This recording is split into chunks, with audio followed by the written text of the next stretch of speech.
حمدا كثيرا طيبا مباركا فيه نحمده ونستعينه ونؤمن به ونتوكل عليه ونعوذ بالله من شرور أنفسنا وسيئات أعمالنا من يهده الله فلا مضل له ومن يضلل فلا هادي له وأشهد أن لا إله إلا الله وحده لا شريك له وأشهد أن محمدا عبده ورسوله أرسله بالهدى ودين الحق ليظهره على الدين كله ولو كره المشركون اللهم صل على محمد وعلى آل محمد كما صليت على إبراهيم وعلى آل إبراهيم إنك حميد مجيد اللهم بارك على محمد وعلى آل محمد كما باركت على إبراهيم وعلى آل إبراهيم إنك حميد مجيد أما بعد فإن خير الحديث كتاب الله وخير الهدي هدي محمد صلى الله عليه وسلم وشر الأمور محدثاتها وكل محدثة بدعة وكل بدعة ضلالة وكل ضلالة في النار أعوذ بالله من الشيطان الرجيم يا أيها الذين آمنوا اتقوا الله حق تقاته ولا تموتن إلا وأنتم مسلمون يا أيها الناس اتقوا ربكم الذي خلقكم من نفس واحدة وخلق منها زوجها وبث منهما رجالا كثيرا ونساء واتقوا الله الذي تساءلون به والأرحام إن الله كان عليكم رقيبا يا أيها الذين آمنوا اتقوا الله وقولوا قولا سديدا يصلح لكم أعمالكم ويغفر لكم ذنوبكم ومن يطع الله ورسوله فقد فاز فوزا عظيما بسم الله الرحمن الرحيم والسابقون الأولون من المهاجرين والأنصار والذين اتبعوهم بإحسان رضي الله عنهم ورضوا عنه وأعد لهم جنات تجري تحتها الأنهار خالدين فيها أبدا ذلك الفوز العظيم رب اشرح لي صدري ويسر لي أمري واحلل عقدة من لساني يفقهوا قولي സ്നേഹം നിറഞ്ഞ സത്യവിശ്വാസികളെ വിശ്വാസികളെ, അല്ലാഹു സുബ്ഹാനഹു തആലയെ സൂക്ഷിച്ചുകൊണ്ടും അവൻ്റെ വിധിവിലക്കുകൾ കഴിവിൻ്റെ പരമാവധി പാലിച്ചും ശ്രദ്ധിച്ചും സൂക്ഷിച്ചും ജീവിക്കുവാൻ പരിശ്രമിക്കണമെന്ന് അർഹതക്കനുസൃതമായി ഓർമ്മപ്പെടുത്തുകയാണ്, വസിയ്യത്ത് ചെയ്യുകയാണ്. ഇത്തഖുല്ലാഹ ഇബാദല്ലാഹ്. അല്ലാഹു സുബ്ഹാനഹു തആല ഈ മതത്തെ, ദീനുൽ ഇസ്ലാമിനെ ഇന്ന് ലോകത്ത് അറിയാത്ത ആരുമില്ലാത്ത വിധത്തിൽ അള്ളാഹു ഇതിനെ പ്രസിദ്ധമാക്കിയിരിക്കുകയാണ്. ഇസ്ലാം എന്ന മതത്തെപ്പറ്റി കേൾക്കാത്ത ഒരാളും ഭൂമിയിൽ ജീവിച്ചിരിക്കുന്നില്ല. ആ രൂപത്തിൽ അള്ളാഹു ഇതിനെ പ്രസിദ്ധമാക്കിയിരിക്കുകയാണ്. നാളെ മരണാനന്തര ജീവിതത്തിൽ എനിക്ക് ഇസ്ലാമിനെ പറ്റി കേൾക്കാൻ കഴിഞ്ഞിട്ടില്ല, അറിയാൻ കഴിഞ്ഞിട്ടില്ല എന്ന് പറയാൻ ഉദ്റുള്ള, ഒഴിവ് കഴിവുള്ള ആളുകൾ തീർത്തും ഇല്ല എന്ന് നമുക്ക് വിചാരിക്കാവുന്ന രൂപത്തിലാണ് ഈ മതത്തെ പറ്റിയിട്ട് സമൂഹത്തിൽ വ്യാപകമായ ചർച്ചകൾ നടക്കുന്നത്. അതോടൊപ്പം തന്നെ നമ്മൾ തിരിച്ചറിയേണ്ട ഒരു വസ്തുത കൂടിയുണ്ട്. ധാരാളം ദുആത്തുകൾ പ്രബോധകന്മാർ ലോകത്തുടനീളം ഉണ്ട് എന്ന് നമുക്കറിയാം. പ്രത്യേകിച്ച് ഇന്റർനെറ്റിന്റെ രംഗപ്രവേശത്തോടുകൂടി ധാരാളം ദുആത്തുകൾ ഉണ്ടായി, പ്രബോധകന്മാരുണ്ടായി. ലോകത്തിന്റെ വ്യത്യസ്ത ഭാഗങ്ങളിൽ, വിവിധ ഭാഷകളിൽ, കാലഘട്ടത്തിന്റെ വിവിധ രൂപങ്ങളിൽ ഈ മതത്തെപ്പറ്റി സംസാരിക്കുന്ന, പ്രചരിപ്പിക്കുന്ന ദുആത്തുകൾ എല്ലാ രംഗത്തുമുണ്ട്, നമ്മുടെ കേരളത്തിലുമുണ്ട്. അവിടെ ഒരു വിശ്വാസിയെ സംബന്ധിച്ച് അവന് മനസ്സിലാക്കേണ്ടുന്ന ഒരു കാര്യമുണ്ട്. ഇസ്ലാമിനെ പറ്റി സംസാരിക്കുന്ന അതിൻ്റെ പ്രബോധകന്മാർ, ദുആത്തുകൾ, അവരെല്ലാം സന്മാർഗമാണ് പറയുന്നത് എന്ന് നമ്മൾ വിചാരിക്കരുത്.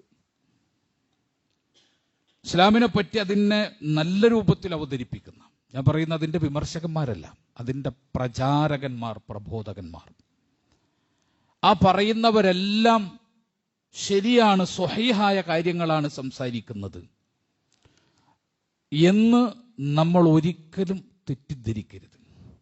ഇസ്ലാം എത്ര പ്രസിദ്ധമാകുന്നു അത്രയും ദുആത്തുകൾ അധികരിക്കും. ഞാൻ അതാണ് ഇസ്ലാമിൻ്റെ പ്രസിദ്ധിയെ പറ്റി സൂചിപ്പിച്ചത്. അത്രയും ദുആത്തുകൾ, പ്രബോധകന്മാർ, വിളിക്കുന്നവർ, അവർ അധികരിക്കും. അവരൊക്കെ സേവനം ചെയ്യാണ്, ദീനിനു വേണ്ടി ഖിദ്മത്ത് ചെയ്യാണ്. അള്ളാഹുവിൻ്റെ മതത്തെ ആളുകൾക്ക് പരിചയപ്പെടുത്തി കൊടുക്കുന്നു. അതുമായി ബന്ധപ്പെട്ട തെറ്റിദ്ധാരണകൾ സമൂഹത്തിന് ദൂരീകരിച്ചു കൊടുക്കുന്നു. ഇസ്ലാമിനെതിരെയുള്ള കുപ്രചരണങ്ങളെ ആവുന്നത്ര യുക്തിഭദ്രമായി തടയാൻ ശ്രമിക്കുന്നു. ഇങ്ങനെ വ്യാപകമായിട്ട് ഓരോ ആളുകളും അവരുടെ കഴിവുകളും അവരുടെ യുക്തിയും ബുദ്ധിയും ഒക്കെ അനുസരിച്ച്, പഠന നിലവാരങ്ങൾക്കനുസരിച്ച് ആളുകളിലേക്ക് ഇസ്ലാമിൻ്റെ പ്രബോധനം, പ്രചാരണം നടത്തിക്കൊണ്ടിരിക്കാം. നമ്മളെ സംബന്ധിച്ച് ദുആത്തുകളെ കാണുമ്പോൾ നമ്മൾ ശ്രദ്ധിക്കണം, ഒരു സത്യവിശ്വാസി പ്രബോധകന്മാരെ കാണുമ്പോൾ. കാരണം എല്ലാ പ്രബോധകന്മാരും സന്മാർഗത്തിലേക്ക് വിളിക്കുന്നവരല്ല എന്ന് ആദ്യമായിട്ട് നമ്മൾ മനസ്സിലാക്കുക. ഇമാം ബുഖാരിയും ഇമാം മുസ്ലിമും അവരുടെ സ്വഹീഹുകളിൽ ഉദ്ധരിച്ച ഒരു ഹദീസ് ഞങ്ങളെ ശ്രദ്ധയിൽപ്പെടുത്താണ്. അവർ മാത്രമല്ല, വിവിധ ഹദീസ് ഗ്രന്ഥങ്ങളിൽ വ്യാപകമായി രേഖപ്പെടുത്തപ്പെട്ട ഒരു ഹദീസാണ്. ഹുദൈഫത്ത് ബിൻ യമാൻ യഖൂൽ, ഹുദൈഫയുടെ ഹദീസ് എന്ന് പ്രസിദ്ധമാണ്. ഹുദൈഫത്ത് ബിൻ യമാൻ യഖൂൽ, ഹുദൈഫത്ത് ബിൻ യമാൻ റളിയല്ലാഹു അൻഹു പറയുകയാണ്, കാനൻ നാസു യസ്അലൂന റസൂലുള്ളാഹി സ്വല്ലല്ലാഹു അലൈഹി വസല്ലമ അനിൽ ഖൈർ. കാനൻ നാസു, ജനങ്ങളായിരുന്നു, യസ്അലൂന റസൂലുള്ളാഹി സ്വല്ലല്ലാഹു അലൈഹി വസല്ലമ അനിൽ ഖൈർ. മൊബൈൽ ആരുടെ വർക്ക് ചെയ്യണ? ജനങ്ങളായിരുന്നു അള്ളാഹുവിൻ്റെ റസൂലിനോട് നന്മയെപ്പറ്റി ചോദിക്കുന്നവരായിരുന്നു. ജനങ്ങളൊക്കെ അള്ളാഹിന്റെ റസൂലിനോട് എന്താണ് നബിയെ നന്മ, എന്താണ് നബിയെ നന്മ എന്ന് നന്മയെപ്പറ്റി ചോദിക്കുന്നവരായിരുന്നു. വകുന്തു അസ്അലുഹു അനിശ്ശർ. എന്നാൽ ഞാൻ നബിനോട് എപ്പോഴും ചോദിച്ചിരുന്നത് ഷർറിനെ പറ്റിയിട്ടായിരുന്നു, തിന്മനെ പറ്റിയിട്ടായിരുന്നു. മഖാഫത അൻ യുദ്രികനി, ഞാൻ അതിൽ പെട്ടുപോകാതിരിക്കാൻ വേണ്ടിയിട്ട്, ആ ഷർറിൽ പെട്ടുപോകാതിരിക്കാൻ വേണ്ടിയിട്ട് ഷർറിനെ പറ്റിയിട്ട്, തിന്മയെ പറ്റിയിട്ടായിരുന്നു ഞാൻ കൂടുതൽ നബിനോട് ചോദിച്ചിരുന്നത്. ഫഖുൽതു, അങ്ങനെ ഞാൻ റസൂലുള്ളാഹിയോട് ചോദിച്ചു, യാ റസൂലല്ലാഹ് ഇന്നാ കുന്നാ ഫീ ജാഹിലിയ്യ വശർറിൻ. അല്ലാഹുവിൻ്റെ റസൂലേ, ഞങ്ങൾ ജാഹിലിയത്തിലായിരുന്നു, ഞങ്ങൾ ഷർറിലായിരുന്നു, അനിസ്ലാമിക കാലഘട്ടത്തിലായിരുന്നു, ഞങ്ങൾ തിന്മയിലായിരുന്നു. വജാഅന അല്ലാഹു ബിഹാദൽ ഖൈർ, അപ്പോൾ ഇസ്ലാം എന്ന ഈ ഖൈറിനെ അള്ളാഹു ഞങ്ങൾക്ക് നൽകി. ഫഹൽ ബഅദ ഹാദൽ ഖൈരി മിൻ ശർ, ഇനി ഇസ്ലാമാകുന്ന ഈ ഖൈറിന് ശേഷം വല്ല ഷർറും ഉണ്ടോ റസൂലേ? ഖാൽ, റസൂലുള്ളാഹിന്റെ മറുപടി, നഅം, ഉണ്ട്. ഇസ്ലാമാകുന്ന ഈ നന്മയ്ക്ക് ശേഷം ഇനി ചില ഷർറുണ്ട്. ഫഖുൽതു, അപ്പോൾ ഞാൻ വീണ്ടും ചോദിച്ചു, ഹൽ ബഅദ ദാലിക ശർരി മിൻ ഖൈർ, ഇസ്ലാമാകുന്ന നന്മയ്ക്ക് ശേഷം പിന്നെ ഷർറുണ്ട്, ആ ഷർറിന് ശേഷം പിന്നെ ഖൈർ ഉണ്ടാകുമോ? റസൂലുള്ളാഹി സ്വല്ലല്ലാഹു അലൈഹി വസല്ലം പറഞ്ഞു, ഖാൽ, നഅം, ഉണ്ടാകും. വഫീഹി ദഹനുൻ, അതിൽ ദഹനുൻ, കലർപ്പുണ്ടായിരിക്കും. ഇസ്ലാമിന് ശേഷം ഷർറ് വരും, ഷർറിന് ശേഷം ഖൈർ വരും. പക്ഷെ ആ ഖൈറിൽ എന്തായിരിക്കും? ദഹനുൻ, അതിൽ എന്തുണ്ടായിരിക്കും? കലർപ്പുണ്ടാകും. ഖുൽതു, ഞാൻ ചോദിച്ചു, വമാ ദഹനുഹു, അള്ളാഹുവിന്റെ റസൂലെ എന്താണ് ആ കലർപ്പ്? ഖാൽ, അവിടുന്ന് മറുപടി പറഞ്ഞു, ഖൗമുൻ യസ്തന്നൂന ബിഗൈരി സുന്നതി വയഹ്തദൂന ബിഗൈരി ഹദി തഅരിഫു മിൻഹും വതുൻകർ. എന്റെ സുന്നത്ത്, എന്റെ സന്മാർഗം അതുകൊണ്ടല്ലാതെ വഴി കാണിക്കുന്ന ചില ആളുകൾ ഉണ്ടാകും. തഅരിഫു മിൻഹും വതുൻകർ, അതിൽ നീ വെറുക്കുന്നതും നീ അതുപോലെ തന്നെ നീ മനസ്സിലാക്കുന്ന, നിനക്കറിയാവുന്നതും നിനക്ക് അപരിചിതമായതുമായ കാര്യങ്ങൾ ഉണ്ടായിരിക്കും. അവർ ഹിദായത്തിലേക്ക് വിളിക്കും, സന്മാർഗത്തിലേക്ക് വിളിക്കും. പക്ഷേ ആ സന്മാർഗത്തിന്റെ പ്രത്യേകത എന്താ? റസൂലുള്ളാഹി സ്വല്ലല്ലാഹു അലൈഹി വസല്ലമയുടെ സുന്നത്തുകൊണ്ട് മാത്രമല്ല, വേറെ ചില കാര്യങ്ങൾ കൊണ്ട് കൂടി അവർ വിളിക്കും. സുന്നത്തിൽ പെടാത്ത, ഹിദായത്തിൽ പെടാത്ത ചില മാർഗങ്ങളിൽ കൂടെയും അവർ എന്ത് ചെയ്യും? ആളുകളെ നന്മയിലേക്ക് കൊണ്ടുപോകുന്ന ഒരു സിസ്റ്റം ഉണ്ടാവും. അതാണ് കലർപ്പുള്ള നന്മ എന്നുള്ളാന്റെ റസൂല് പറഞ്ഞത്. ഫഖുൽതു, അപ്പോൾ ഞാൻ ചോദിച്ചു, ഹൽ ബഅദ ദാലികൽ ഖൈരി മിൻ ശർ? അള്ളാന്റെ റസൂലെ, ആ നന്മയ്ക്ക് ശേഷവും തിന്മയുണ്ടാകുമോ? ഖാൽ, അള്ളാന്റെ റസൂല് മറുപടി പറഞ്ഞു, നഅം, ഉണ്ടാകും, ഉണ്ടാകും. ഇനി ഇവിടുന്ന് നമ്മൾ ശ്രദ്ധിച്ചോളണം. ഹദീസ് ഇവിടെ നിന്ന് നമ്മൾ ശ്രദ്ധിച്ചോളണം. നഅം, അള്ളാന്റെ റസൂല് പറഞ്ഞു, അതേ, തിന്മയുണ്ടാകും. ആരാണ് ആ തിന്മ? ദുആത്തുൻ അലാ അബിവാബി ജഹന്നം, നരകത്തിന്റെ കവാടങ്ങളിലേക്ക് ക്ഷണിക്കുന്ന ദുആത്ത്, പ്രബോധകന്മാർ. നരകത്തിന്റെ കവാടങ്ങളിലേക്ക് മനുഷ്യരെ വിളിക്കുന്ന പ്രബോധകന്മാർ.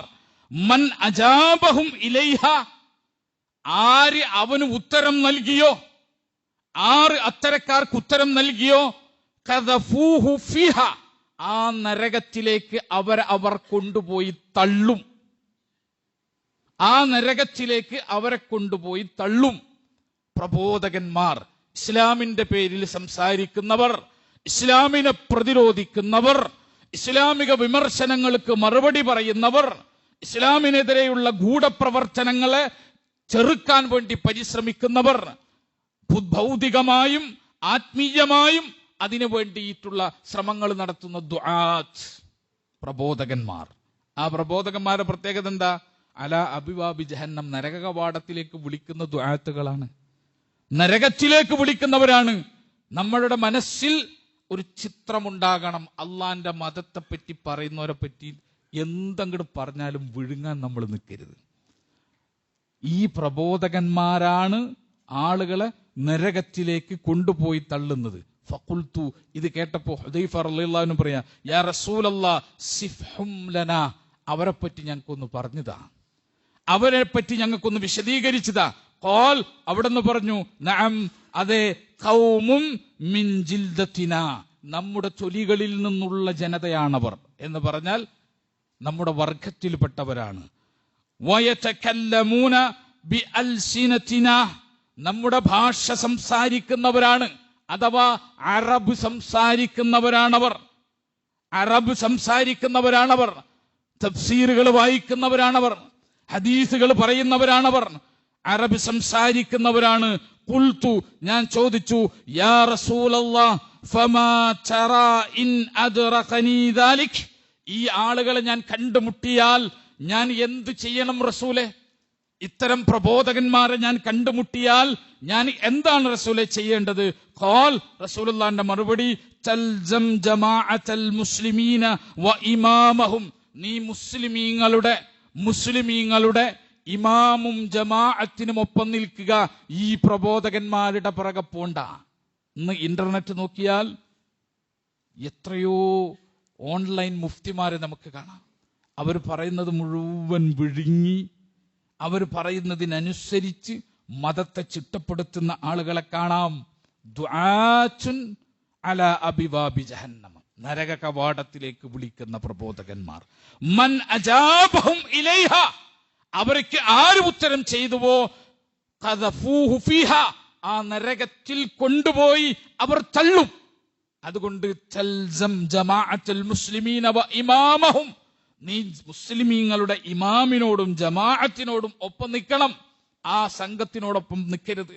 ഫഖുൽതു, അപ്പൊ ഞാൻ വീണ്ടും ഒരു സംശയം ചോദിച്ചു, ഫഇൻ ലം തകുൻ ലഹും ജമാഅത്തും വലാ ഇമാം, അല്ലാഹുവിന്റെ റസൂലെ, അന്ന് മുസ്ലിമീങ്ങൾക്ക് ഒരു ജമാഅത്തും ഇമാമും ഇല്ലെങ്കിൽ ഞാൻ എന്ത് ചെയ്യണം? അന്ന് ഒഫീഷ്യലായ ഒരു ഇമാമും ജമാഅത്തും മുസ്ലിമീങ്ങൾക്കില്ലെങ്കിൽ ഞാൻ എന്ത് ചെയ്യണം? ഖാൽ, അല്ലാഹുവിന്റെ റസൂൽ മറുപടി പറഞ്ഞു, ഫഅ്തസിൽ തിൽക്കൽ ഫിർഖ കുല്ലഹ, ഈ എല്ലാ കക്ഷികളെയും നീ കൈവടിയണം. വലൗ അൻ തഅല്ല അലാ അസ്ലി ഷജറത്തിൻ, ഒരു മരത്തിന്റെ മുരട്ട് നീ കടിച്ചു പിടിക്കണം. ഹത്താ യുദ്രികൽ മൗത്ത് വ അൻത അലാ ദാലിക്, മരണം വന്നെത്തുന്നത് വരെ ഇത്തരം സംഘങ്ങളിലേക്ക് പോകാതെ ഒരു മരത്തിന്റെ വേര് കടിച്ചു പിടിച്ചിട്ടായാലും നീ അങ്ങനെ കിടന്നോളണം, ഇത്തരം ആളുകളുടെ കൂടെ കൂടിപ്പോകരുത് എന്ന് അള്ളാഹുവിന്റെ റസൂൽ നമുക്ക് മറുപടി തന്നു. ഇന്ന് ഇസ്ലാം അനുഭവിക്കുന്ന, മുസ്ലിം സൊസൈറ്റി അനുഭവിക്കുന്ന വലിയൊരു പ്രശ്നമാണ് ദുആത്തുൻ അലാ അബ്വാബി ജഹന്നം, നരക കവാടത്തിലേക്ക് ക്ഷണിക്കുന്ന പ്രബോധകന്മാർ. നരക കവാടത്തിലേക്ക് ക്ഷണിക്കുന്ന പ്രബോധകന്മാർ. ആ പ്രബോധകന്മാർക്ക് ചെവി കൊടുത്താൽ, അവർ പറയുന്നത് കേട്ടാൽ, അത് സ്വീകരിച്ചാൽ, മൻ അജാബഹും ഇലൈഹ, അവർക്ക് ആർക്കെങ്കിലും ഉത്തരം കൊടുത്താൽ ഖദഫൂഹു ഫീഹാ, നരകത്തിലേക്ക് അവർ കൊണ്ട് തള്ളും. നമ്മുടെ ജീവിതം നശിക്കും, നമ്മുടെ പരലോകം നശിക്കും. അതുകൊണ്ട് ഇസ്ലാമിനെ പറ്റി ആര് എന്ത് ഫത്വ പറഞ്ഞാലും, എന്ത് വഅള് പറഞ്ഞാലും, എന്ത് പ്രഭാഷണം പറഞ്ഞാലും നല്ലവണ്ണം ആലോചിച്ചിട്ടേ ഒരു ഫത്വ സ്വീകരിക്കാവൂ. നിങ്ങൾക്കറിയോ, കേരളത്തിൽ നമ്മൾ എത്ര മൂടി വെച്ചാലും ഒരു സത്യമുണ്ട്. കേരളത്തിൽ നിന്ന് ചില ആളുകൾ IS-ൽ ചേരാൻ ഇവിടെ നിന്ന് യാത്രയായിട്ടുണ്ട്. നമ്മൾ ഇനി എത്ര നിശ്ചയിച്ചിട്ടും കാര്യമൊന്നുമില്ല. IS-ലേക്ക് പോയ ചില ആളുകളുണ്ട്. അവരിൽ പലരും മരണപ്പെട്ടു. IS തന്നെ നശിച്ചുപോയി. പല പ്രദേശങ്ങളിൽ നിന്ന് അത് തുടച്ചു നീക്കപ്പെട്ടു. ഇസ്ലാമിക ഖിലാഫത്ത് പണിയെന്ന് വിചാരിച്ചിട്ട് ഇവിടുന്ന് സ്വപ്നം കണ്ടിട്ട് പോയതാണ്. ആ ആളുകളിൽ അതിന് നേതൃത്വം നൽകിയവർ ഓൺലൈൻ മുഫ്തിമാരുടെ ഫത്വകൾ അവലംബിച്ചുകൊണ്ടാണ് ആ രീതിയിലേക്ക് പോയത്. ഓൺലൈൻ മുഫ്തിമാർ അവരുടെ ഫത്വകൾ, പ്രത്യേകിച്ച് യൂറോപ്പിന്റെയും അറബിന്റെയും പിന്നെ സങ്കരമായ ചില ദായിമാരുണ്ട്, ദുആത്തുകളുണ്ട്. ആ ദുആത്തുകളുടെ ഫത്വകൾ സ്വീകരിച്ചും വായിച്ചും പഠിച്ചിട്ട് അതിനെപ്പറ്റിയിട്ട് മറ്റുള്ള പിന്നെ ഒരു സാമ്പ്രദായികമായ ഇൽമ നേടുന്ന പണ്ഡിതന്മാരോട് അതിനെപ്പറ്റിയിട്ടൊരു ഡിസ്കഷൻ അവർ നടത്തിയിട്ടില്ല. ആ ആളുകൾ വഴിപഴച്ചു പോയത് അങ്ങനെയാണ്. നമ്മൾ മനസ്സിലാക്കിക്കോ, ഇന്റർനെറ്റിൽ നിന്ന് നമ്മൾ പഠിക്കുമ്പോൾ ലോകത്ത് ഏത് പ്രബോധകൻ ഇസ്ലാമിനെ പറ്റി പറയുമ്പോഴും നമ്മൾ മനസ്സിലാക്കിക്കോ, നമ്മൾ കൃത്യമായി ആ വിഷയത്തിൽ തെളിവുകളും ആ വിഷയത്തിൽ എന്ത് സമീപനം സ്വീകരിക്കണമെന്ന സലഫുകളുടെ സമീപനം എന്ത് എന്ന് കൃത്യമായിട്ട് തിരിച്ചറിയണം. എന്ത് വിഷയം പറഞ്ഞാലും നമ്മൾ ആദ്യം ചോദിക്കേണ്ടത് സലഫുകൾ എങ്ങനെ അത് മനസ്സിലാക്കി. കാരണം അല്ലാഹു സുബ്ഹാനഹു തആല ഒരൊറ്റ ജനതയെയാണ് ഗ്യാരണ്ടി നൽകിയത്. ശരിക്കും നമ്മൾ മനസ്സിലാക്കിക്കോ, ഈ കേരളത്തിലെ ഒരു പ്രസ്ഥാനത്തിനും ഒരു പണ്ഡിതനും, അല്ലെങ്കിൽ ലോകത്തെ ഒരു പണ്ഡിതനും, ഒരു ദാഇ സംഘത്തിനും ഒരു ഉലമാ സംഘടനക്കും അല്ലാഹു ഗ്യാരണ്ടി നൽകിയിട്ടില്ല. അല്ലാഹു ഗ്യാരണ്ടി നൽകിയത് നിങ്ങൾ കൂടെ കൂടിക്കോ, ഒപ്പം പോയിക്കോ, നിങ്ങൾ പിഴക്കൂലാന്ന് അല്ലാഹു പറഞ്ഞ ഒരൊറ്റ ജനതയുള്ളൂ. അല്ലാഹു റസൂലും പറഞ്ഞ ഒരൊറ്റ ജനത. വസ്സാബിഖൂനൽ അവ്വലൂന മിനൽ മുഹാജിരീന വൽ അൻസാർ വല്ലദീന തബഊഹും ബിഇഹ്സാൻ.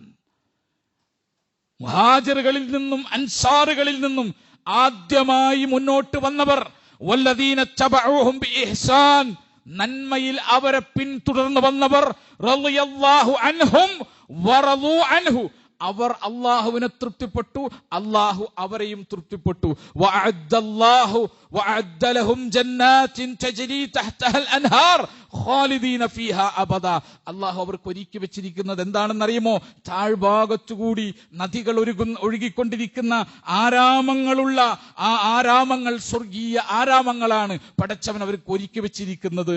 ഖാലിദീന ഫീഹാ അബദ, ഒരിക്കലും അവർ അതിൽ നിന്ന് മാറ്റപ്പെടുകയില്ല, നിത്യവാസികളായിരിക്കും അവർ. ദാലിക്കൽ ഫൗസുൽ അലീം, എത്ര മഹത്തായിട്ടുള്ള ഭാഗ്യമെന്ന് അല്ലാഹു സുബ്ഹാനഹു വതആല പറയാ. ആരാ? സലഫുകൾ, സ്വഹാബത്ത് സലഫുകൾ അങ്ങനെ മനസ്സിലാക്കിയിട്ടുണ്ടോ? സലഫുകൾ അങ്ങനെ മനസ്സിലാക്കിയിട്ടുണ്ടോ? നിങ്ങൾ നോക്കുക, IS പോയ ആളുകൾ അവർ ചില ഫത്വകൾ സ്വീകരിച്ചു. അൻവർ ഔലാഖിയെ പോലെയുള്ള ചില യൂറോപ്യൻ പണ്ഡിതന്മാരുടെ ഫത്വകൾ, ജിഹാദിനെ പറ്റിയിട്ടുള്ള അവരുടെ എഴുത്തുകൾ വായിച്ചു. എന്നിട്ട് അവർ ചെയ്യേണ്ടിയിരുന്നത് എന്താ? കേരളത്തിൽ ഇതുവരെ ജിഹാദ് എന്ന പദത്തെ പറ്റിയിട്ടുള്ള ഗംഭീരമായ ചർച്ചകൾ, വൈജ്ഞാനിക പഠനങ്ങൾ, ഗ്രന്ഥങ്ങൾ, രചനകൾ, തഫ്സീറുകൾ, ശറഹുകൾ എല്ലാം ഉണ്ട്. ഇതൊന്നും പറ്റാതെ, സാമ്പ്രദായികമായി പണ്ഡിതന്മാർ പഠിച്ചു വന്ന ആ രീതി പറ്റാതെ പുതിയ രീതി അവലംബിച്ച ആളുകൾ അവർ ചെയ്യേണ്ടത് എന്തായിരുന്നു? ഒരു രാജ്യത്ത് മതം പ്രബോധനം ചെയ്യാൻ സ്വാതന്ത്ര്യം ഉണ്ടെങ്കിൽ എന്ത് നിലപാടാ സ്വീകരിക്കേണ്ടത്? സലഫുകൾ എന്ത് നിലപാട് സ്വീകരിച്ചു? അസ്സാബിഖൂനൽ അവ്വലൂന മിനൽ മുഹാജിരീന വൽ അൻസാർ വല്ലദീന തബഉഹും ബിഇഹ്സാൻ റളിയല്ലാഹു അൻഹും വറളൂ അൻഹു. അല്ലാഹ് പറഞ്ഞത്, അല്ലാഹ് തൃപ്തിപ്പെട്ട ജനത എന്ത് മനസ്സിലാക്കിയോ അതേ നമ്മൾ മനസ്സിലാക്കാൻ പാടുള്ളൂ. നോക്കൂ, അങ്ങനെ ഒരു സാഹചര്യം ഉണ്ടെങ്കിൽ ആ നാട്ടിൽ നിന്ന് ആ നാടിനെതിരെ പോരാടാൻ ഒരു വിശ്വാസിക്ക് പാടുണ്ടോ? ഒരു രാജ്യത്ത് ബാക്കി എല്ലാ പ്രശ്നങ്ങളും ഉണ്ടാകും. അടിസ്ഥാനപരമായി മതം അനുസരിച്ച് ജീവിക്കാനും മതം ആളുകളോട് പറയാനുമുള്ള സ്വാതന്ത്ര്യമുണ്ടോ? ആ സ്വാതന്ത്ര്യം ഹനിക്കാനുള്ള ശ്രമം ഉണ്ടാവും, ആ സ്വാതന്ത്ര്യം കെടുത്താനുള്ള ശ്രമം ഉണ്ടാവും, ഒക്കെ ഉണ്ടാവും. പക്ഷേ അടിസ്ഥാനപരമായി ഒരു നാട്ടിൽ അതിന് സാധിക്കുമോ? കേരളത്തിൽ സാധിക്കോ ഇസ്ലാമിനെ പറ്റി പറയാൻ? ഇല്ലെങ്കിൽ നമ്മൾ ഇവിടെ ഇരിക്കുന്നുണ്ടാവോ? ഇല്ലെങ്കിൽ നമ്മൾ ഇത് സംസാരിക്കുന്നുണ്ടാവോ? സ്വാതന്ത്ര്യത്തിന് കടിഞ്ഞാണിട്ടുണ്ടാകാം, പല പ്രശ്നങ്ങളും, പൊളിറ്റിക്കലായ പല പ്രശ്നങ്ങൾ ഉണ്ടാകാം, ഒക്കെ ഉണ്ടെങ്കിലും അടിസ്ഥാനപരമായി സ്വാതന്ത്ര്യം, അങ്ങനെ ഒരു സ്വാതന്ത്ര്യം ഉണ്ടെങ്കിൽ സലഫുകൾ എന്ത് സമീപനം സ്വീകരിച്ചത്? അതറിയണമെങ്കിൽ നമ്മൾ മനസ്സിലാക്കിക്കോ, എത്യോപ്യയിലേക്ക് ഹിജറ പോയ സലഫുകളെ പറ്റി പഠിക്കണം. ജഅഫർ ഇബ്നു അബീ ത്വാലിബ് റളിയല്ലാഹുവിന്റെ നേതൃത്വത്തിൽ എത്യോപ്യയിലേക്ക്, നജാഷിയുടെ നാട്ടിലേക്ക്, ക്രൈസ്തവ ഭരണമുള്ള നാട്ടിലേക്ക്, റുഹബാനും അർബാബും കൂടി ഭരിക്കുന്ന നാട്ടിലേക്ക്, നജാഷിന്റെ നാട്ടിലേക്ക് പോണം. അവിടെ ചെന്നാൽ സഹാബത്ത് അവിടെ ചെന്നു. എന്നിട്ടോ അവിടെ അവർക്ക് മതസ്വാതന്ത്ര്യം കൊടുത്തു, ജീവിത സ്വാതന്ത്ര്യം കൊടുത്തു. വേറെ പ്രത്യേകിച്ച് സ്വാതന്ത്ര്യമൊന്നുമില്ല.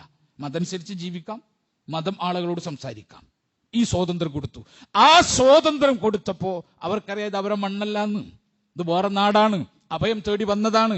ആ രാജ്യത്തിന് എത്യോപ്യക്കെതിരെ യുദ്ധമുണ്ടായപ്പോൾ നജാഷിയുടെ സൈന്യത്തിൽ ചേർന്ന് നജാഷിയുടെ എത്യോപ്യക്ക് വേണ്ടി, അബിസീനിയക്ക് വേണ്ടി സഹാബികൾ യുദ്ധം ചെയ്തു. എന്തുകൊണ്ട്? ഇതാണ് നമുക്ക് ആകെ ആവശ്യമുള്ളൂ. ഈ ആവശ്യമുള്ള മണ്ണ് വിട്ടു പോവുക എന്നത് സലഫുകൾ പഠിപ്പിച്ച രീതിയല്ല. ദുആത്തുൻ അലാ അബ്വാബി ജഹന്നം, നരക കവാടത്തിലേക്ക് മനുഷ്യരെ വിളിക്കുന്ന ആളുകൾ. ആ ആളുകൾ മൻ അജാബഹും ഇലൈഹ, അവർക്ക് ഉത്തരം കൊടുത്തവർ, ഖദഫൂഹു ഫീഹാ, അവരെ കൊണ്ടുപോയി ആ നരകത്തിലേക്ക് തള്ളി. അതാ നമ്മൾ കണ്ടത്. അതുകൊണ്ട് എല്ലാ കാര്യങ്ങളും നമ്മൾ മനസ്സിലാക്കിക്കോ. സലഫുകൾ എന്ത് ചെയ്തു, സലഫുകൾ എന്ത് മനസ്സിലാക്കി, സലഫുകൾ എങ്ങനെ മനസ്സിലാക്കി, അതുപോലെ നമ്മൾ മനസ്സിലാക്കാൻ പാടുള്ളൂ. കാരണം അത്രക്കും പ്രാധാന്യമുണ്ട്. അല്ലാഹു സുബ്ഹാനഹു വതആല പ്രത്യേകം തെരഞ്ഞെടുത്തവരാണവർ. ശരിക്കും നമ്മൾ ഉൾക്കൊണ്ടോ? അല്ലാഹു പ്രത്യേകം തെരഞ്ഞെടുത്തവരാണ്. അൻ അബ്ദുല്ലാഹി ഇബ്നു മസ്ഊദ് റളിയല്ലാഹു അൻഹു ഖാൽ, അബ്ദുല്ലാഹി ഇബ്നു മസ്ഊദ് റളിയല്ലാഹു അൻഹു പറയാ, ഇന്നല്ലാഹ നളറ ഫീ ഖുലൂബിൽ ഇബാദ്.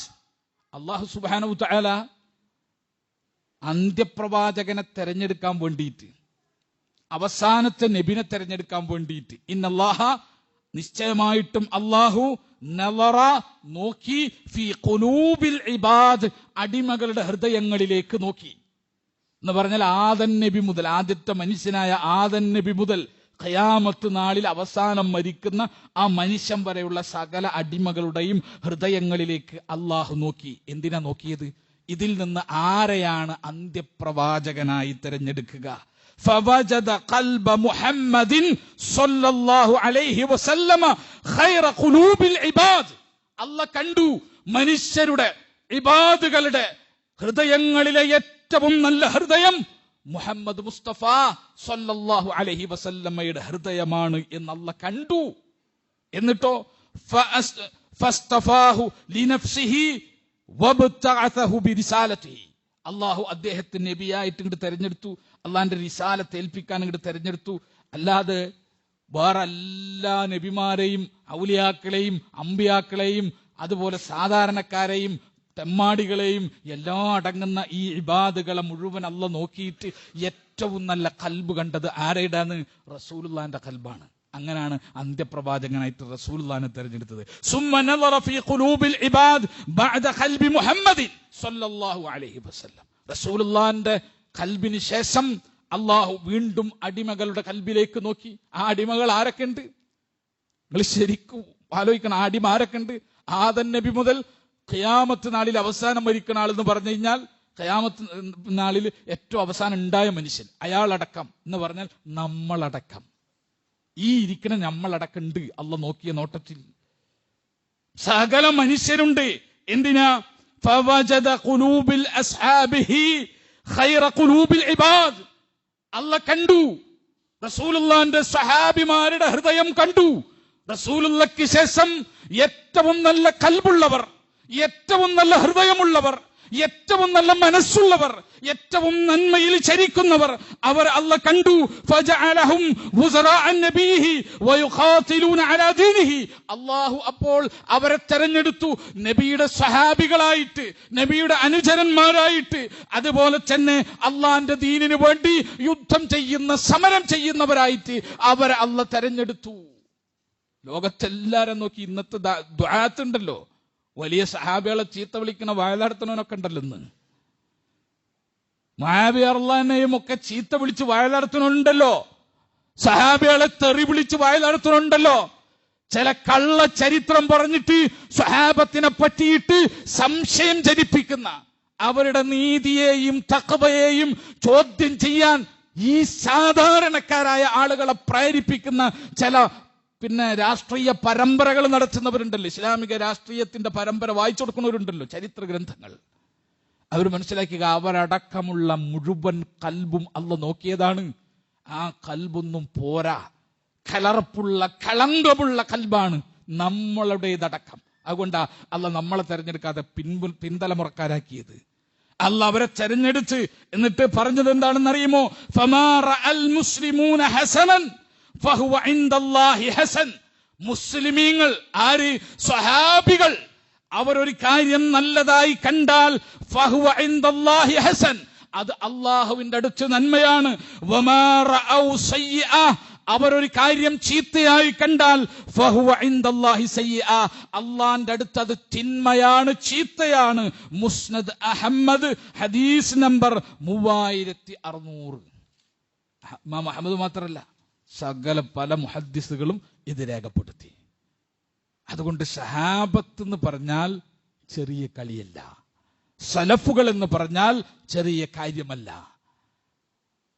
ഫമാ റഅൽ മുസ്ലിമൂന ഹസനൻ ഫഹുവ ഇൻദല്ലാഹി ഹസൻ വമാ റഅൗ സയ്യിഅ ഫഹുവ ഇൻദല്ലാഹി സയ്യിഅ.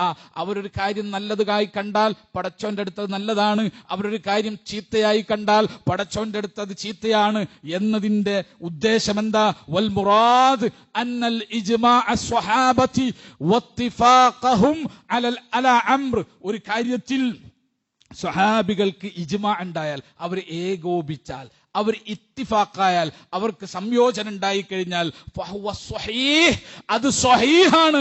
കമാ യദുല്ലു അലൈഹി സിയാഖു വയുഅയ്യിദുഹു ഖൗലുഹു തആല വമൻ യുശാഖിഖിർ റസൂല മിൻ ബഅദി മാ തബയ്യന ലഹുൽ ഹുദാ വയത്തബി ഗൈറ സബീലിൽ മുഅ്മിനീൻ നുവല്ലിഹി മാ തവല്ല വനുസ്ലിഹി ജഹന്നമ വസാഅതു മസീറ. വിശുദ്ധ ഖുർആൻ സൂറത്ത് നിസാഇന്റെ ആയത്താണ്. അതിന് തെളിവായിട്ട് മുഫസ്സിറുകൾ രേഖപ്പെടുത്തിയത്. സഹാബികൾ ഒരു കാര്യം നല്ലതായി കണ്ടാൽ, അവരൊരു കാര്യത്തിൽ യോജിച്ചു കഴിഞ്ഞാൽ അത് അവരുടെ യോജിപ്പനുസരിച്ചാണ് പിന്നെ മതം എന്നത് ഈ ആയത്താ തെളിവ് പിടിച്ചത്. കാരണം എന്താ? വമൻ യുശാഖിഖിർ റസൂല മിൻ ബഅദി മാ തബയ്യന ലഹുൽ ഹുദാ.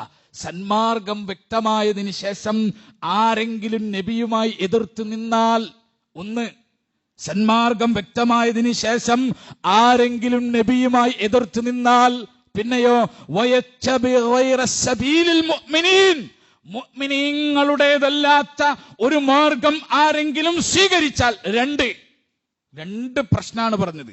സന്മാർഗം വ്യക്തമായതിനു ശേഷം നബിക്കെതിരെ നിന്നാൽ, നബി ഒരു കാര്യം പറഞ്ഞു, അതാണ് ശരി എന്നൊരുത്തന് മനസ്സിലായി, എന്നിട്ടും അവൻ നബിക്കെതിരെ നിന്നാൽ ഒന്ന്. രണ്ടാമത്തേത് എന്താ?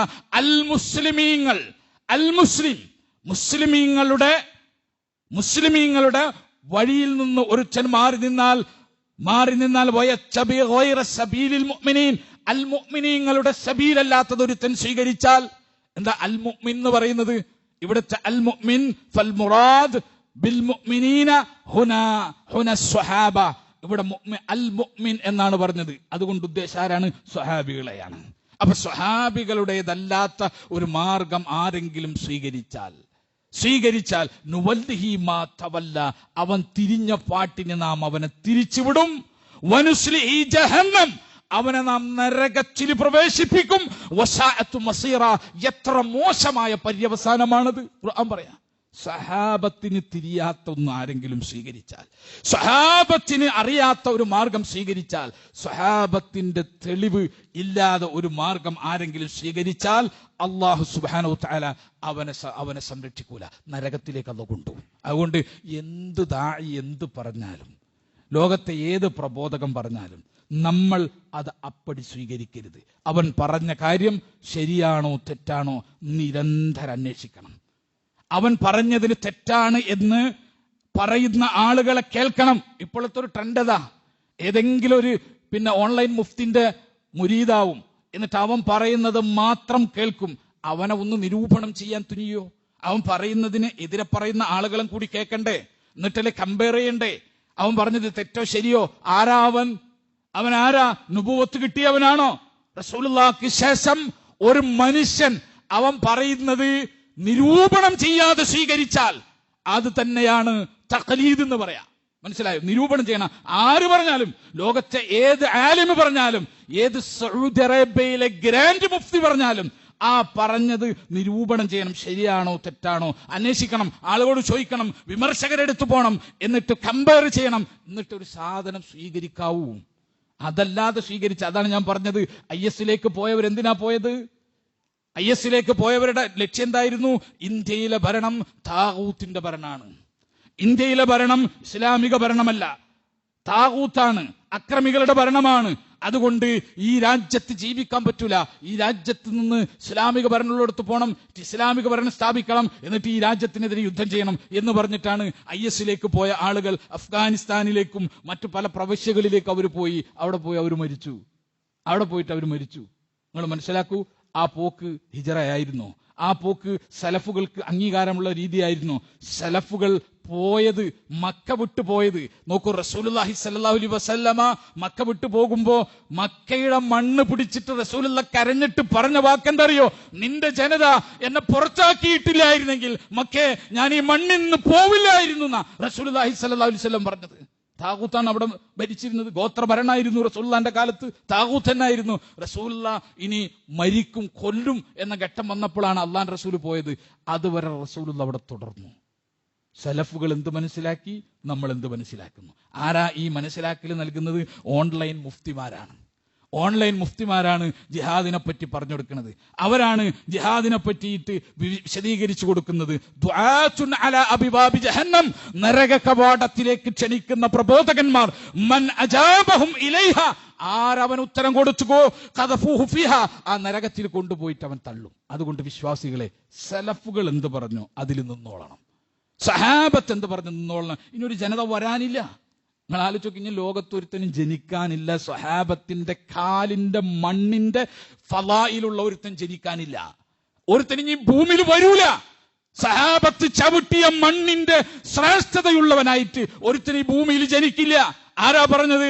അല്ലാഹുവിന്റെ റസൂലാ പറഞ്ഞത്. സുനൻ ഇബ്നു മാജയിൽ കാണാം, അൻ അബീ സഈദ് അൽ ഖുദ്രി റളിയല്ലാഹു അൻഹു ഖാൽ ഖാല റസൂലുള്ളാഹി സ്വല്ലല്ലാഹു അലൈഹി വസല്ലമ ലാ തസുബ്ബു അസ്ഹാബി, ലാ തസുബ്ബു അസ്ഹാബി, നിങ്ങൾ എന്റെ സഹാബികളെ ചീത്ത വിളിക്കരുത്.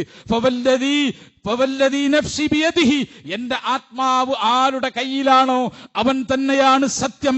ലൗ അന്ന അഹദകും അൻഫഖ മിസ്ല ഉഹദിൻ ദഹബൻ, ഉഹദ് മലയുടെ അത്ര നിങ്ങളൊരു സ്വർണം ചെലവഴിച്ചാലും ഉഹുദ് മലക്കത്ര നിങ്ങൾ സ്വർണം ചെലവഴിച്ചാലും മാ അദ്റക മുദ്ദിൻ അഹദിഹിം വലാ നസീഫഹു, ആ സ്വഹാബത്ത് ചെലവഴിച്ച ഒരു മുദ്ദിന്റെയോ അതിന്റെ പകുതിയോ വരില്ല എന്ന് റസൂലുള്ളാഹി സ്വല്ലല്ലാഹു അലൈഹി വസല്ലം പഠിപ്പിക്കുക. എന്റെ സ്വഹാബി ഒരു മുദ് എന്ന് പറഞ്ഞാൽ ഒരു ചെറിയ അളവ് പാത്രമാണ്, ഒരു ചെറിയ അളവ് പാത്രം. ആ മുദ്ദിന്റെ അത്ര അല്ലെങ്കിൽ അതിന്റെ പകുതി അത്ര വരില്ല. നീയൊക്കെ ഉഹുദ് മലക്കത്രം സ്വർണം അള്ളാന്റെ മാർഗത്തിൽ ചെലവഴിച്ചാലും സഹാബി കൊടുത്ത നക്കാ പിച്ചയുടെ അടുത്ത് വരൂല നിന്റെ ഉഹുദ് മല. ഇനി വരൂല, ഒരു ജനത വരൂല. ആ സ്വഹാബത്തിന്റെ മണ്ണ്, അവർ ചവിട്ടിയ മണ്ണുണ്ടല്ലോ, അതിന്റെ ഫലായിലുള്ള ഒരുത്തൻ ഇനി ഭൂമിയിൽ പിറക്കൂല. അതുകൊണ്ട് മനസ്സിലാക്കിക്കോ, ഓൺലൈൻ മുഫ്തിമാരുടെ പിറകെ പോകുന്ന, ഇസ്ലാമിനെ പറ്റി പറയുന്ന ദാഇമാർ ആരൊക്കെണ്ട അതൊക്കെ മുഴുവൻ വിഴുങ്ങുന്ന, ഒരുത്തനെയും താരതമ്യപ്പെടുത്താതെ, കമ്പയർ ചെയ്യാതെ, അവനെ നിരൂപണം ചെയ്യാതെ വിഴുങ്ങുന്നവർ മുഴുവൻ മനസ്സിലാക്കിക്കോ, ദുആത്തുൻ അലാ അബിവാബി ജഹന്നം, നരക കവാടത്തിലേക്ക് വിളിക്കുന്ന പ്രബോധകന്മാരുണ്ടെന്ന് അള്ളാന്റെ റസൂലാണ് പറഞ്ഞത്. മൻ അജാബ ഇലൈഹ, ആരെങ്കിലും അവന് ഉത്തരം കൊടുത്തിട്ടുണ്ടെങ്കിൽ ഖദഫൂഹു ഫിഹാ, അവനെ കൊണ്ടുപോയിട്ട് നരകത്തിൽ തള്ളും എന്ന് അള്ളാന്റെ റസൂലാണ് പറഞ്ഞത്. അതുകൊണ്ട് സൂക്ഷിച്ചോളണം. ഇസ്ലാമിനെ പറ്റി ആര് പറഞ്ഞാലും, എത്ര തഖ്വയുള്ളവൻ പറഞ്ഞാലും, എത്ര ഇമാമിങ്ങളെ ഖിതാബോധി പറഞ്ഞാലും, നമ്മൾ അവൻ പറഞ്ഞത് അതിന് എതിരെ പറയുന്ന ആളുകളെ കൂടി കേൾക്കണം. എന്നിട്ട് പരസ്പരം കമ്പയർ ചെയ്യണം, വിശാലമായി പഠിക്കണം, അതിന് സമയം കണ്ടെത്തണം. ഉറപ്പുണ്ടെങ്കിലേ സ്വീകരിക്കാവൂ. ഉറപ്പ് വന്നിട്ടില്ലെങ്കിൽ, യഖീൻ വന്നിട്ടില്ലെങ്കിൽ, ദലീല് തെളിഞ്ഞിട്ടില്ലെങ്കിൽ മാറ്റിവെച്ചോളണം, സ്വീകരിക്കാതെ മാറ്റിവെച്ചോളണം. ഇങ്ങനെ നിന്നെങ്കിലേ നമുക്ക് സ്വർഗത്തിൽ പോകാൻ പറ്റൂ. അല്ലാതെ മതത്തെ പറ്റിയിട്ട് എന്ത് പറഞ്ഞതും വിഴുങ്ങുന്ന അവസ്ഥയിലേക്ക് പോയാൽ നമ്മുടെ നരകം നമ്മൾ കുഴിക്കുന്നത് പോലെയാകും. അല്ലാഹു സുബ്ഹാനഹു വ തആല കാത്തു സംരക്ഷിക്കുമാറാകട്ടെ.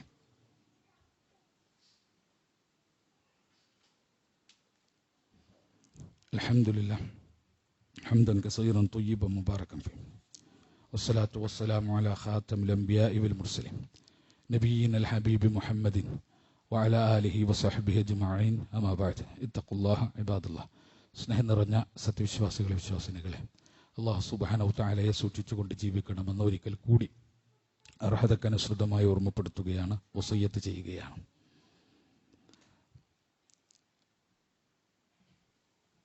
ഈ വരുന്ന ചൊവ്വാഴ്ച 22-ാം തീയതി രാവിലെ 9:45 വൈറ്റില സലഫി മസ്ജിദിൽ വെച്ചുകൊണ്ട് ഈ വർഷം ഹജ്ജിന് പോകാൻ ഉദ്ദേശിക്കുന്ന ആളുകൾക്ക് ഉള്ള പഠന ക്ലാസ് നടക്കുകയാണ്. ഹജ്ജിന് പോകാൻ ഉദ്ദേശിക്കുന്ന എല്ലാ ആളുകളും ആ പഠന ക്ലാസ്സിൽ സംബന്ധിക്കുകയും ബഹുമാന്യരായ പണ്ഡിതന്മാർ സലാഹുദ്ദീൻ മദനിയും അഹമ്മദ് അനസ് മൗലവിയും വിശദമായ ഓരോ സമയത്തും ഓരോ ദിവസങ്ങളിലും ഓരോ സന്ദർഭങ്ങളിലും ചെയ്യേണ്ട ആരാധനകളും അനുഷ്ഠാനങ്ങളും ക്ലിയറായി പഠിപ്പിക്കുന്ന ഒരു ഹജ്ജ് പഠന സെഷനാണ് അവിടെ ഒരുക്കുന്നത്. ഹജ്ജിന് പോകുന്ന ഉദ്ദേശിക്കുന്ന എല്ലാ ആളുകളും ആ പഠന സംരംഭത്തിലേക്ക് എത്തണം. നിങ്ങൾ അറിവിൽ ഹജ്ജിന് പോകാൻ ഉദ്ദേശിക്കുന്ന ആളുകളുണ്ടെങ്കിൽ അവരെ കൂടി ആ പഠന സംരംഭത്തിലേക്ക് എത്തിക്കാൻ നിങ്ങൾ ശ്രദ്ധിക്കണം. കാരണം ഹജ്ജ് എന്ന് പറഞ്ഞാൽ, ഉംറ എന്ന് പറഞ്ഞാൽ വളരെ അപൂർവമായിട്ട് ചെയ്യാനാണ് നാട്ടിൽ മഹാഭൂരിപക്ഷ ജനങ്ങൾക്കും സാധിക്കുക. വളരെ ചുരുങ്ങിയ ഒരു ശതമാനത്തിനാണ് 2, 3, 4, 5 തവണ ആവർത്തി ചെയ്യാൻ സാധിക്കുക. ബാക്കിയുള്ള ആളുകളെ സംബന്ധിച്ച് ചിലപ്പോൾ ജീവിതത്തിൽ ഒരിക്കലായിരിക്കും അത് ചെയ്യാം. സുരുക്കൂട്ടിവെച്ച മാറ്റിവെച്ച പണവുമായിട്ട് പോകും. എന്നിട്ട് സംഭവിക്കുന്നത് എന്താണെന്നറിയോ? അവിടെ ചെന്നിട്ട് സുന്നത്തിലില്ലാത്ത കർമ്മങ്ങൾ അനുഷ്ഠിച്ച് ആ ഹജ്ജും ഉംറയും ബാത്തിലാക്കിയിട്ട് തിരിച്ചു വരും. അതുകൊണ്ട് ജനങ്ങൾ സുന്നത്തിലുള്ള കർമ്മങ്ങൾ മാത്രം ചെയ്ത് ഹജ്ജ് ചെയ്യട്ടെ. അവർ സുന്നത്തിലുള്ള കർമ്മങ്ങളും അനുഷ്ഠാനങ്ങളുടെയും അടിസ്ഥാനത്തിൽ ഹജ്ജും ഉംറയും നിർവഹിക്കാൻ അവർക്ക് സാധിക്കാൻ വേണ്ടിയിട്ടാണ് ഇതുപോലുള്ള പഠന ക്ലാസ്സുകൾ വെച്ചിട്ടുള്ളത്. നിങ്ങൾക്കറിയോ, ഈ കേരളത്തിൽ നിന്ന് റസൂലുള്ളാഹി സ്വല്ലല്ലാഹു അലൈഹി വസല്ലമിന്റെ ഖബറിൽ പട്ട് പുതപ്പിക്കാൻ വേണ്ടിയിട്ട് എൻ്റെ തൊട്ട അയൽവാസിയായ ഒരു സ്ത്രീ ഹജ്ജിന് പോകുമ്പോൾ ആ ജാറത്തിൽ പുതിപ്പിക്കാൻ വേണ്ടിയിട്ട് പച്ചപ്പട്ടും വാങ്ങിയിരിക്കുകയാണ്. ഞാൻ അവരെ യാത്രയേക്കാൻ പോകുമ്പോൾ ഞാൻ അവരോട് ചോദിച്ചത്, എന്തിനാ? ഇത് റസൂലുള്ളാഹിന്റെ ജാറും മൂടാനാണ്. ഞാൻ പറഞ്ഞു, നിങ്ങളെ തല ചിലപ്പോൾ അവിടെ സൗദി ഗവൺമെൻറ് മൂടും. അങ്ങനെ ഒരു ജാറോ അവിടെ ഇല്ല, അങ്ങനെ ഒരു മൂടലുമില്ല, അങ്ങനെ ഒരു ഖബറുമില്ല, ഒന്നുമില്ല. ഹജ്ജ് കഴിഞ്ഞ് തിരിച്ചു വന്നപ്പോഴാണ് അവർക്ക് മനസ്സിലായത് ഇവിടെ വന്നിട്ട് ഞങ്ങൾ കണ്ടില്ല ശരിയാണ് എന്ന് പറഞ്ഞത് അത്രത്തോളം വിവരമില്ലാതെ നമ്മുടെ നാട്ടിൽ നടക്കുന്ന ചന്ദനക്കോടം കണ്ടിട്ട് അതാണ് ഇപ്പോൾ സൗദി അറേബ്യയിൽ നടക്കാൻ പോണതെന്ന്, അതാണ് ഹജ്ജ് എന്ന് വിചാരിച്ചിട്ട് ഹജ്ജിന് പോണ ആളുകളുണ്ട്. ഈ സാധുക്കൾക്ക് ഈമാനുണ്ട്, അള്ളാഹിനോട് ഹുബ്ബുണ്ട്, പടച്ചവനോട് പേടിയുണ്ട്, റസൂലുള്ളാഹിനോട് സ്നേഹമുണ്ട്. പക്ഷേ പുരോഹിതന്മാര് വഞ്ചിച്ച വിവരക്കേട് തലയിൽ കയറ്റിവെച്ചിട്ടാണ് ഇബാദത്ത് ചെയ്യാൻ പോണത്. ഇബാദത്ത് സ്വീകരിക്കണമെങ്കിൽ ഇൽമിന്റെ അടിസ്ഥാനത്തിൽ മാത്രം സ്വീകരിക്കും. എത്ര പാവായിട്ടും എത്ര സാധുവായിട്ടും കാര്യമില്ല. ഇൽമിന്റെ അടിസ്ഥാനത്തിലല്ലാത്തൊരു ഇബാദത്ത് ആകാശത്തേക്ക് ഉയരൂല. എനിക്ക് തോന്നിയതുപോലെ ചെയ്തിട്ട് കാര്യമില്ല. ഞാൻ എത്ര സാധുവായിക്കോട്ടെ, ഞാൻ നല്ല നിഷ്കളങ്കനായിക്കോട്ടെ, അള്ളാന്റെ റസൂല് കാണിച്ച ആ ഹുദയിൽ നിന്നിട്ട് വേണം ഒരു കർമ്മം ചെയ്യാൻ. അതുകൊണ്ടാണ് ഞാൻ പറയുന്നത്, ആരെങ്കിലും ഹജ്ജിന് പോകുന്നുണ്ട് നിങ്ങൾ അറിഞ്ഞിട്ടുണ്ടെങ്കിൽ അവരെ ആ ഹജ്ജ് ക്യാമ്പിലേക്ക് പറഞ്ഞേക്കാം. ഇതുപോലത്തെ ഒരുപാട് തെറ്റിദ്ധാരണകളുടെ അടിസ്ഥാനത്തിൽ ഹജ്ജ് ചെയ്യാൻ പോകുന്ന സാധുക്കളുണ്ട്. ചിലപ്പോൾ അവരുടെ ജീവിതത്തിൽ ഒരേ ഒരു ഹജ്ജായിരിക്കും. അത് ബാത്തിലായി പോകാതിരിക്കാൻ വേണ്ടി ഇൽമിന്റെ അടിസ്ഥാനത്തിൽ ഹജ്ജ് ചെയ്യാൻ അവരെ പ്രേരിപ്പിക്കുക. അള്ളാഹു സുബ്ഹാനഹു വ തആല നമ്മുടെ സഹോദരങ്ങൾക്കെല്ലാം ഈ വർഷം ഹജ്ജിന് പോകുന്ന നമ്മുടെ എല്ലാ സഹോദരങ്ങൾക്കും പാർട്ടി സംഘടനാ വ്യത്യാസമില്ലാതെ അള്ളാഹു സ്വീകരിക്കുന്ന ഹജ്ജ് നിർവഹിക്കാനുള്ള തൗഫീഖ് അള്ളാഹു നൽകി അനുഗ്രഹിക്കുമാറാകട്ടെ. എല്ലാ ഹാജിമാരിൽ നിന്നും അള്ളാഹു ഹജ്ജ് സ്വീകരിക്കുമാറാകട്ടെ. ഒരു അപകടമോ പ്രയാസങ്ങളോ പ്രശ്നങ്ങളോ ഇല്ലാതെ അള്ളാഹു സുബ്ഹാനഹു വ തആലയുടെ സംരക്ഷണത്തിൽ ഹജ്ജിന് പോയി തിരിച്ച് സന്തോഷത്തോടെ വീട്ടിലേക്ക് വരാൻ അള്ളാഹു അവർക്കെല്ലാം തൗഫീഖ് നൽകി അനുഗ്രഹിക്കുമാറാകട്ടെ. അള്ളാഹു സുബ്ഹാനഹു വ തആല നമുക്കെല്ലാം അള്ളാഹു തൃപ്തിപ്പെട്ട അള്ളാഹു സ്വീകരിച്ച ഹജ്ജും ഉംറയും ഒക്കെ നിർവഹിക്കാനുള്ള സൗഭാഗ്യം അള്ളാഹു നമുക്കെല്ലാം നൽകി അനുഗ്രഹിക്കുമാറാകട്ടെ. റബ്ബ് സുബ്ഹാനഹു വ തആല നമ്മുടെ അമൽ സ്വാലിഹാത്തുകൾ സ്വീകരിക്കുമാറാകട്ടെ. അതിന് എത്ര കുറവുണ്ടെങ്കിലും അള്ളാഹു സുബ്ഹാനഹു വ തആല പൊറുത്ത് മാപ്പ് നൽകി അത് സ്വീകരിക്കുമാറാകട്ടെ. റബ്ബ് സുബ്ഹാനഹു വ തആല ഈമാനോടെ ജീവിച്ച് ഈമാനോട് മരിക്കുന്ന വിശ്വാസികളിൽ നാം ഏവരെയും ഉൾപ്പെടുത്തി അനുഗ്രഹിക്കുമാറാകട്ടെ. ജീവിതത്തിലെ ഏറ്റവും നല്ല അമൽ അള്ളാഹു സ്വീകരിച്ച തൃപ്തിപ്പെട്ട അമൽ ചെയ്തുകൊണ്ടിരിക്കുമ്പോൾ മരിക്കാനുള്ള തൗഫീഖ് അള്ളാഹു നമുക്ക് നൽകി അനുഗ്രഹിക്കുമാറാകട്ടെ. റബ്ബന ആതിന ഫിദ് ദുനിയ حسنة وفي الآخرة حسنة وقنا عذاب النار. اللهم اغفر للمؤمنين والمؤمنات والمسلمين والمسلمات الأحياء منهم والأموات إنك مجيب دعوات يا قاضي الحاجات. ربنا لا تزغ قلوبنا بعد إذ هديتنا وهب لنا من لدنك رحمة إنك أنت الوهاب. ربنا آتنا في الدنيا حسنة وفي الآخرة حسنة وقنا عذاب النار. آمين آمين برحمتك يا أرحم الراحمين. وآخر دعوانا الحمد لله رب العالمين.